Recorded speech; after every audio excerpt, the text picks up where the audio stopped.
මහජන සම්පත ජාතික ලොතරැයි මණ්ඩලය 2026 ජූනි මස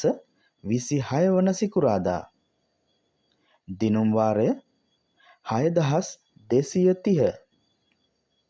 අද දවසේ ඉංග්‍රීසි අක්ෂරය G පළමු ජයග්‍රාහී අංකය අංක 2